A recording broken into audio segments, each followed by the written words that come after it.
eternamente para todo o céu. Amém? Amém. Porque se você não gosta de adorar a Deus, o céu não vai ser seu lugar. Porque lá a Bíblia diz que haverá adoração contínua na presença do Senhor. E daí a importância de nós estarmos buscando a Deus. Glória a Deus por você ter vindo, respondido esse chamado de Deus para aprender acerca de finanças. E é uma alegria para nós estarmos aqui com vocês. Para quem não me conhece, eu sou o pastor Giovanni. Sou pastor há 17 anos, 23 anos de ministério, né? Fui missionário no México, 2 anos. Sou filho do pastor Giovanni Zimmermann. Meu pai é pastor há 43 anos. Os 4 filhos servem ao Senhor, tempo integral. Meu irmão em Bebedouro, também tem um trabalho missionário na África. A minha irmã é pastora junto com o esposo em Brusque, Santa Catarina. E a outra irmã é pastora do Ministério Infantil na primeira igreja batista de Blumenau. E eu estou pastoreando a igreja Casa na Rocha. Estive durante 14 anos pastoreando a igreja Batista Betel. E agora nós estamos começando um trabalho, com a graça de Deus, na direção do Senhor, um trabalho novo, há 4 meses. Deus tem feito algo muito lindo ali na nossa cidade de Umuarama. Sou casado com Sofia Veloso Zimmermann, né? Eu tenho 41 anos, ela 40. Nós temos 3 filhos maravilhosos. A Giovaninha, de 16 anos, o Emanuel, de 15, e o Miguel, de 14 anos. E é um prazer, um privilégio para mim estar aqui com os irmãos nessa noite toda especial. Amém? Me sinto honrado de estar aqui com vocês. Obrigado pelo carinho, os nossos convidados, todos vocês sejam muito bem-vindos. Espero profundamente no meu coração ser bênção na vida de vocês.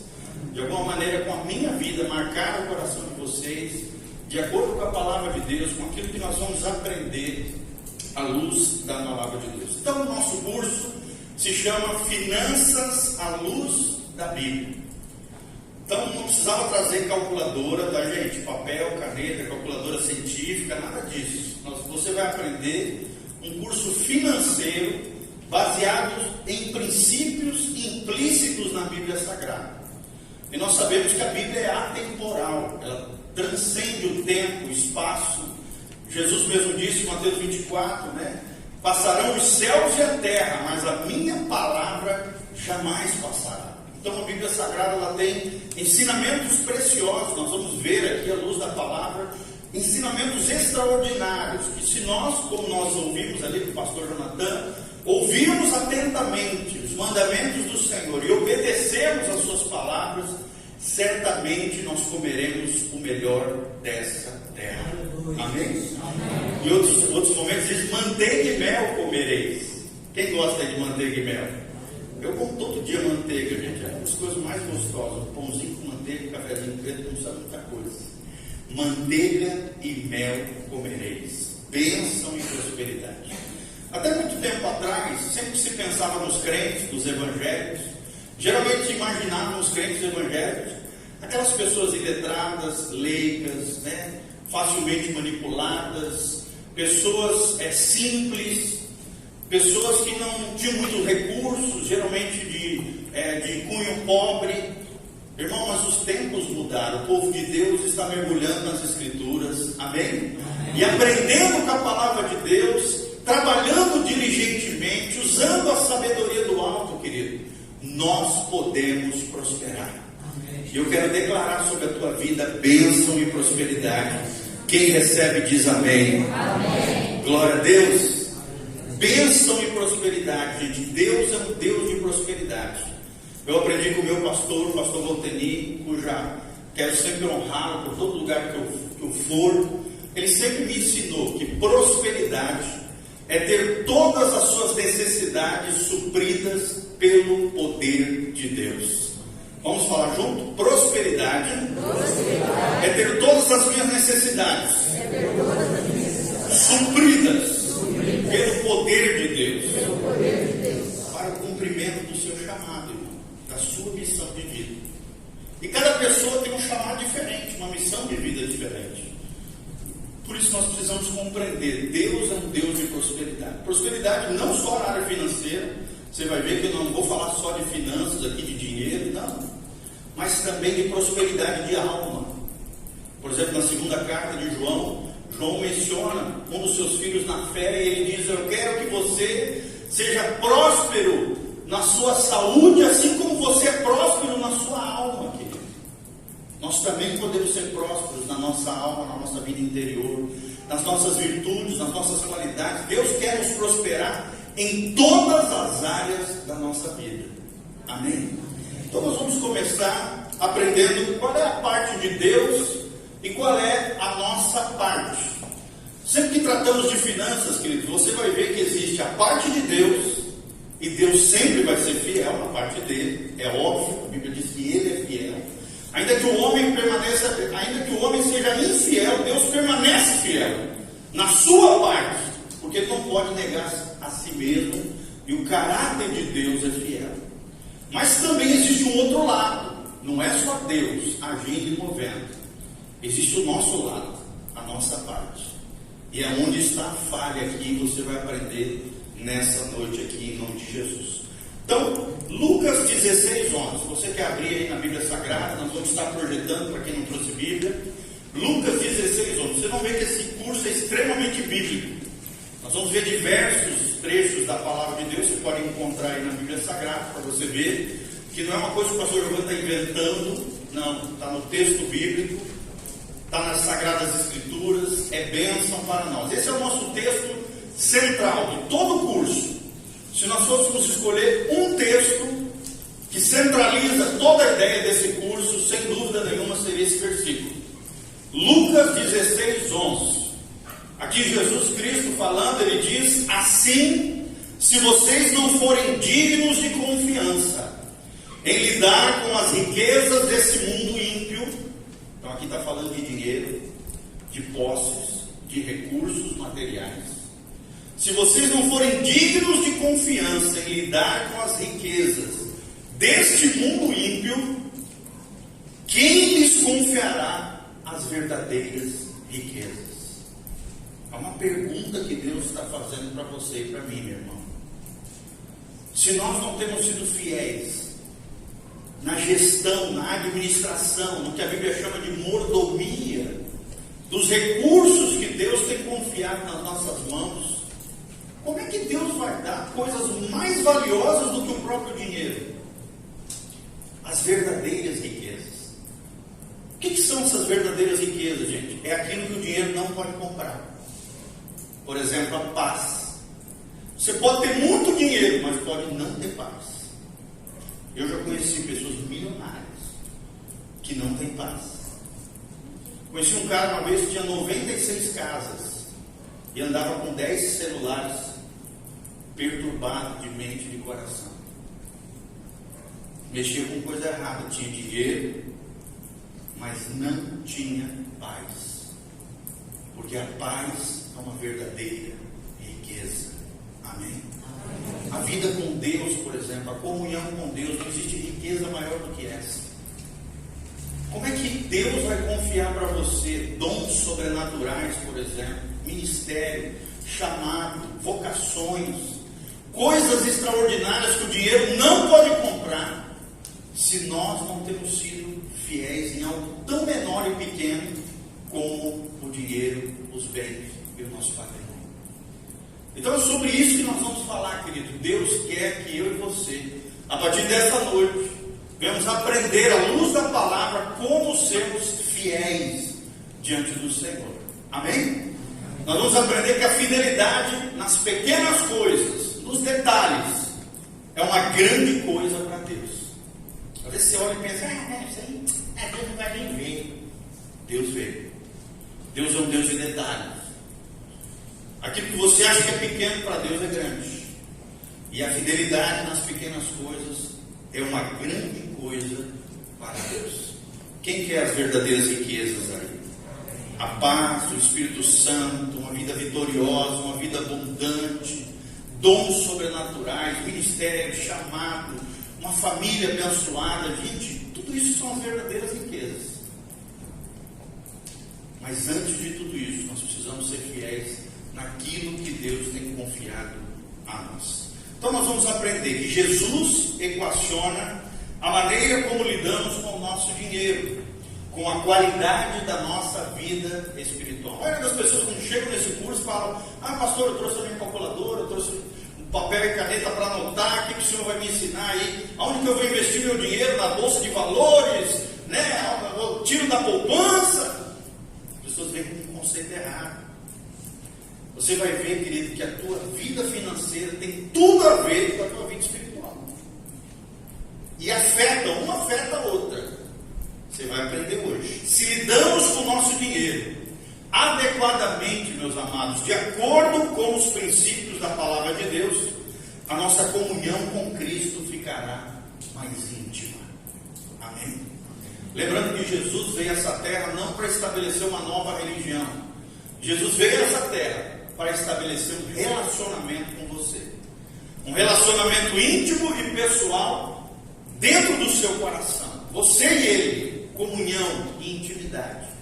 Isso só é possível, querido, quando nós somos livres, materialmente falando, fazendo uma boa gestão daquilo que Deus tem conferido às nossas mãos. O Senhor falou tanto sobre dinheiro, por quê? Porque Ele também sabia que uma grande parte da nossa vida estaria centrado no uso dele.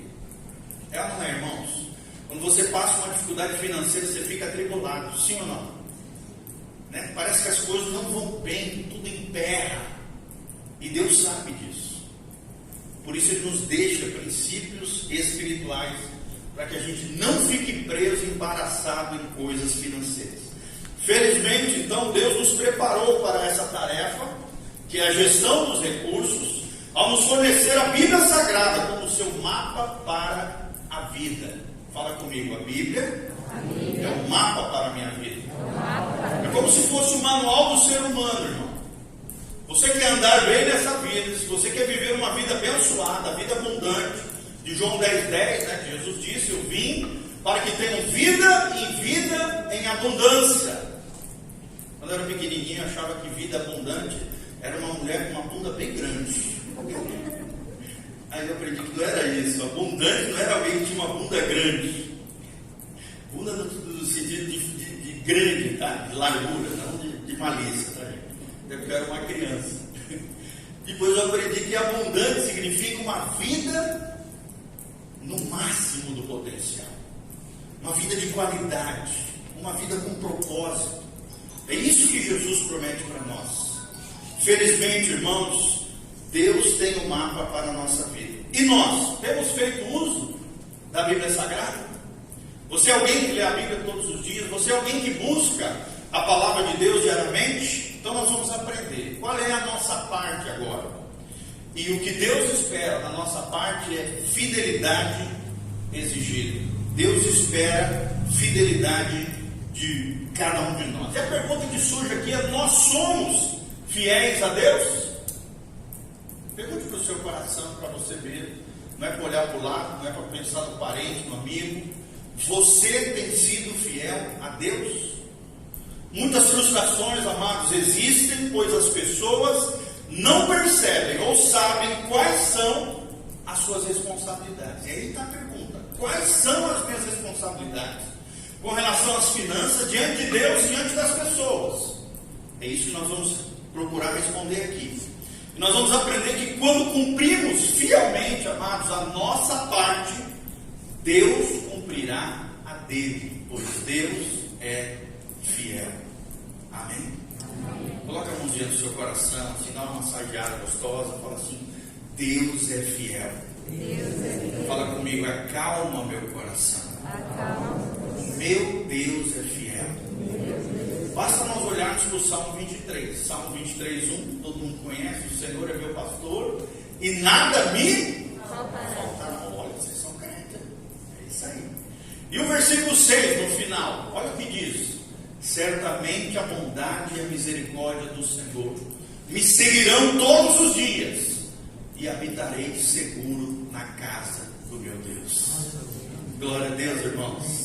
Você pode levantar as mãos para os céus comigo e falar: Senhor, obrigado, porque a tua bondade, a tua misericórdia, a tua bênção, a tua prosperidade me seguirá. Glória a Deus. Não é você que vai perseguir a bondade, a misericórdia, o favor e a bênção de Deus. A bênção de Deus é que vai correr atrás de você. Se o Senhor for teu pastor, nada vai te faltará. Louvado seja o nome do Senhor. Então, se nós cumprirmos a nossa parte, Deus vai ser fiel. Primeiro princípio que nós aprendemos, querido: a forma como lidamos com o dinheiro impacta a nossa comunhão com o Senhor. Esse é o grande aprendizado nesse curso, irmãos. Tem tudo a ver vida financeira e vida espiritual. Tem até uma ilustração quando a gente faz o curso de finanças, né? Na época dos cruzados, vocês se lembram aqueles soldados cruzados da antiguidade? Eram soldados, né, ligados ao catolicismo, que se juntavam de várias nações para defender a cidade de Jerusalém.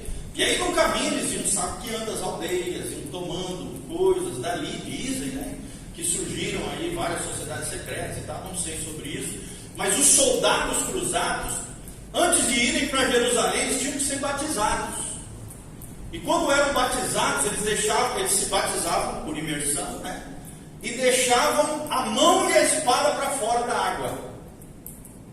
Ou seja, o corpo e o resto do antebraço para baixo ia para dentro da água, mas a mão e a espada ficavam para fora. Simbolizando o quê? Eu me batizo e me consagro a Jesus, mas a minha espada não é crente, não.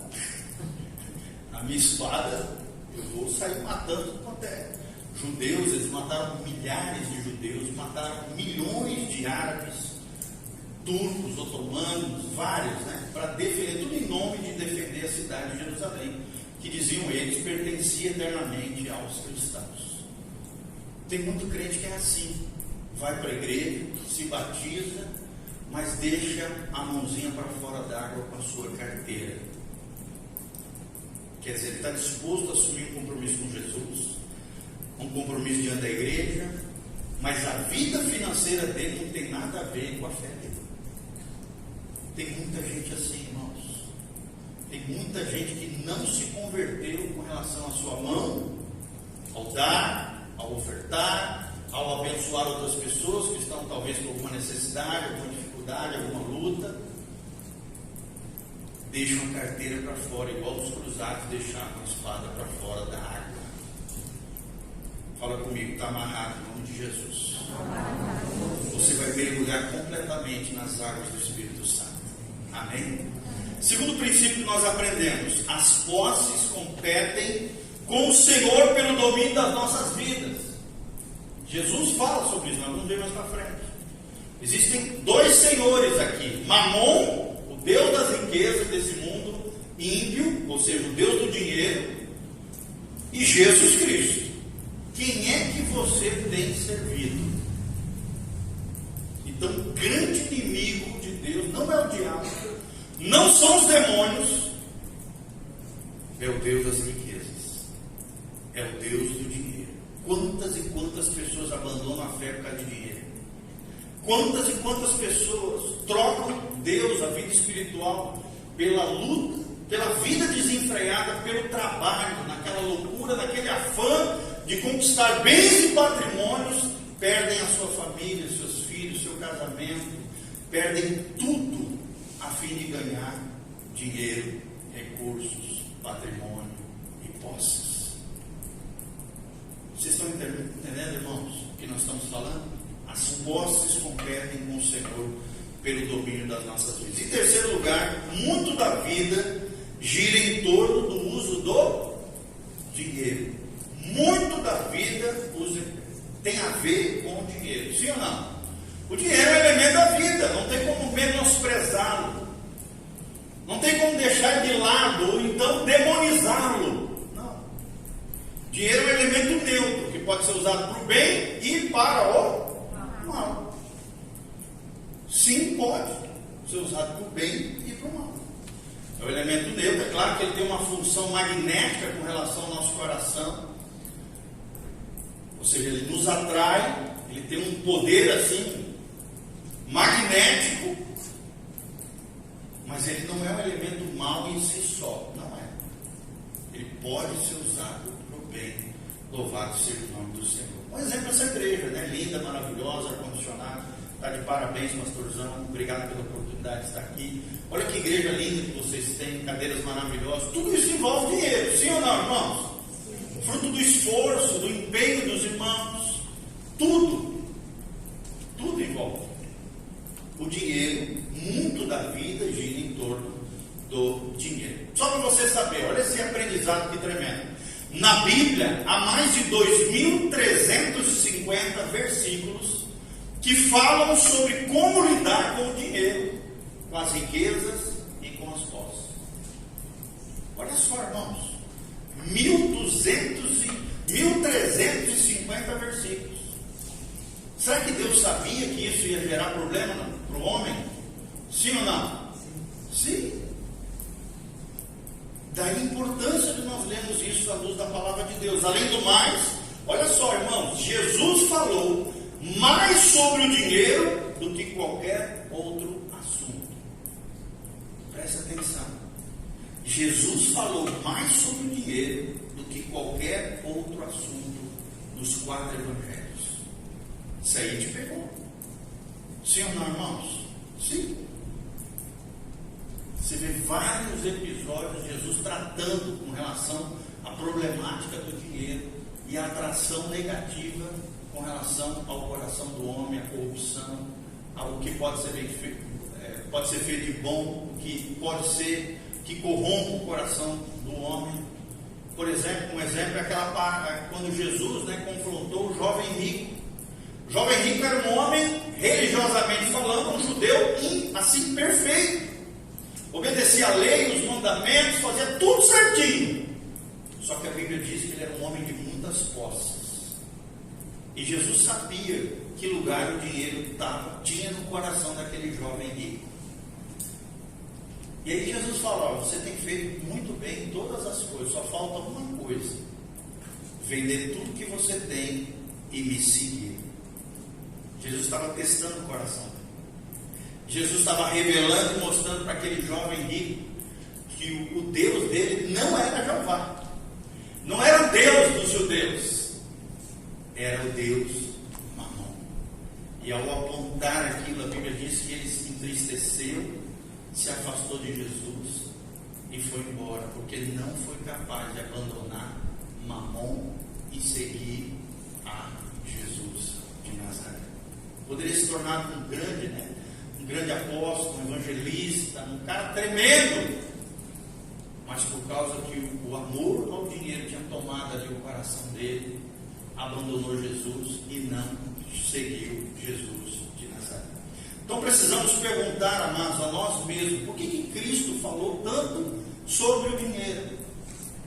O dinheiro é o principal rival de Cristo, irmãos. Devemos escolher a quem servir. Em primeiro lugar, nós precisamos entender a economia de Deus. Quando tratamos sobre esse assunto, precisamos entender a economia de Deus. Existem 2 sistemas econômicos no mundo. Presta atenção. Primeiro é a economia de Deus. É o dinheiro visto na perspectiva bíblica, na perspectiva divina, sendo Deus ali o centro de todas as coisas.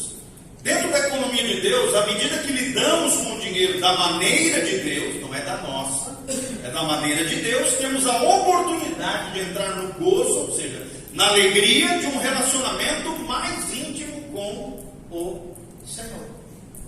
Quem quer crescer em intimidade com Deus? Dá glória a Deus. Então presta atenção, é para você, dentro da economia de Deus.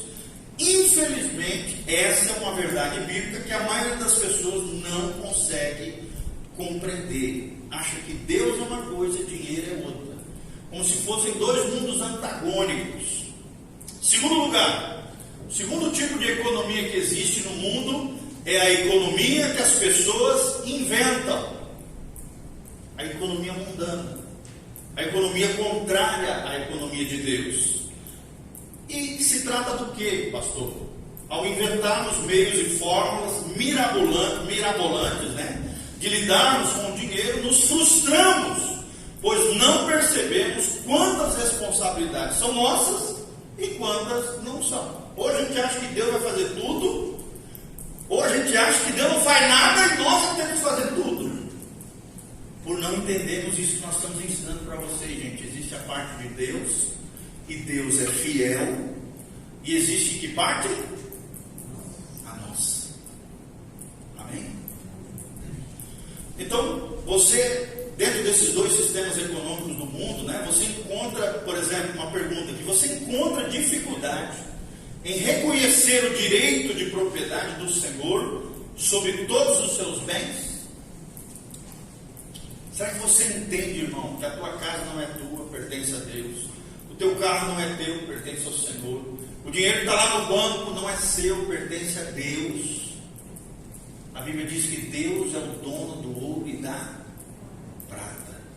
A Bíblia diz no Salmo que do Senhor é a terra e toda a sua plenitude. Nada é nosso, tudo é dele. Amém? Inclusive o teu fôlego de vida não é seu, querido, é de Deus. Olha o Covid nos ensinando, né? O Covid nada mais é do que Deus chacoalhando a humanidade, colocando o homem prostrado diante dele, mostrando para o homem que ele não é super poderoso, ele não é um mito, ele não pode viver uma vida independente. Não, querido, o Covid está ensinando quão frágeis nós somos, que se respiramos, se vivemos, é fruto da graça e da misericórdia de Deus.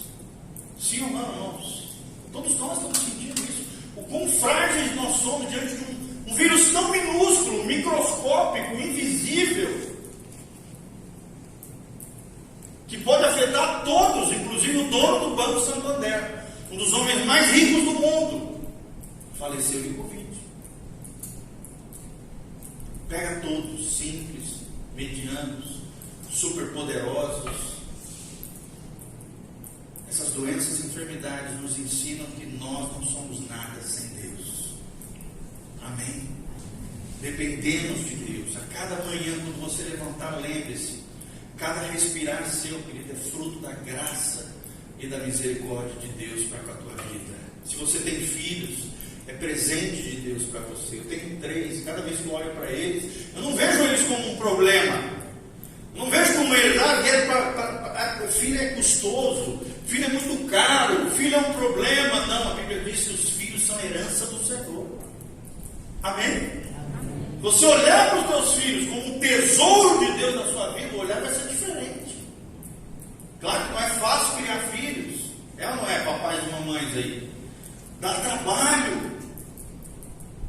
Mas eles são presentes do céu para você. São presentes de Deus. Outra pergunta: o que você pode fazer para ser mais convicto no reconhecimento do direito do Senhor de proprietário de tudo aquilo que você tem? Podem ficar tranquilos, tá, gente?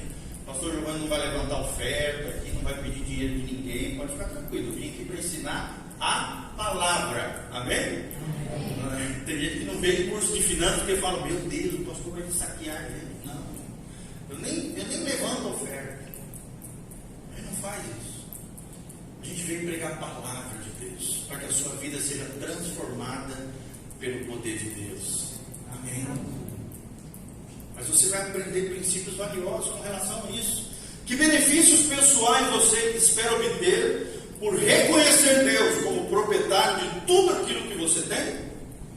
Porque tem gente que só se relaciona com Deus por barganha. Eu vou buscar Deus porque eu quero bênção. Tem umas igrejas aí, inclusive evangélicas, entre aspas, que para atrair as pessoas para aquela igreja, mostra os caras com os carrões, umas mansões, dizendo: pare de sofrer, venha para cá que você vai enricar.